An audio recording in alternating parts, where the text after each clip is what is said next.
गर्म हवाओं से भरी वो रात, बिजली गुल थी, पूरा गांव अंधेरे में डूबा था। राजू थका हारा घर लौटा, लेकिन जैसे ही लाइट ना देखी तंग आ गया। अरे यार, इतनी गर्मी के ऊपर से लाइट भी चली गई। चलो बाहर पेड़ के नीचे बैठते हैं, शायद थोड़ी हवा मिल जाए। बाहर पहले से ही दत्ता भाऊ, श्रीकांत और कुछ गांव के लोग बैठे थे। राजू भी वहीं जाकर बैठ गया। भाई, गर्मी और ऊपर से ये लाइट का झंझट, सारा मूड ही खराब हो गया। हम सब भी इसी गर्मी से परेशान हैं। पास बैठे श्रीकांत ने बेचैनी से कहा, इतनी रात को इस पेड़ के नीचे बैठना ठीक नहीं है। मैं चलता हूँ अपनी खोली में। अरे काका, इतनी जल्दी क्या है? थोड़ा बैठो न, हवा तो बढ़िया चल रही है। श्रीकांत रुक गए और वहीं बैठ गए। अचानक हवा तेज होने लगी, पत्ते सरसराने लगे, जैसे पेड़ कुछ कहना चाहता हो। धीमी डरावनी आवाज में काका कांपते हुए बोले, कुछ दिन पहले रात को जब मैं लौट रहा था, सड़क के किनारे मुझे किसी की लाश दिखी। कोई लड़की लग रही थी। मैं पास गया, उसे उठाने की कोशिश की, पर तभी एक जोरदार हवा चली और वो लड़की गायब हो गई। राजू और दत्ता भाऊ हंस पड़े।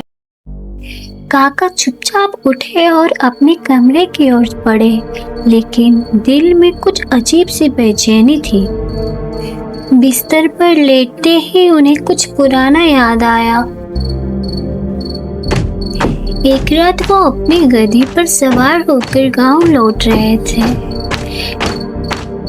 रास्ते में तालाब के पास से गुजरते वक्त उन्होंने देखा एक लड़की चुपचाप खड़ी थी। वो बोले, बेटी, इतनी रात को यहाँ क्या कर रही हो? वो लड़की बिना कुछ बोले धीरे धीरे तालाब की तरफ चल पड़ी। काका ने घबरा कर आंखें बंद कर ली। जब आंखें खोली, लड़की गायब थी। काका हड़बड़ाकर उठे, पसीने पसीने हो गए। बाहर हल्की हवा अब भयंकर सन्नाटे में बदल चुकी थी। श्रीकांत ने धीमे स्वर में कहा, फिर वही सपना, वही लड़की, वही कुआं। कुछ साल पहले की बात है। खेतों से लौटते वक्त एक रास्ते से गुजर रहे थे, जहाँ एक लड़की मदद के लिए चिल्ला रही थी। कोई है, मुझे बचा लो। वो लड़खड़ा कर चिल्लाई। काका ने लड़की को गिरते देखा और सोचा कि मैं कहीं फंस न जाऊं, इसलिए काका वहां से भाग गए। काका ने फिर कभी मुड़कर नहीं देखा। आधी रात को अचानक, उस रात में बच सकती थी, पर तूने बुज़दिली दिखाई और मैं मर गई। मुझे इतना जल्दी नहीं मरना था। तू मुझे बचा सकता था और तू भाग गया। अब मैं तुझे नहीं छोड़ूंगी। अब मैं तुझे नहीं छोड़ूंगी, तू भी मरेगा।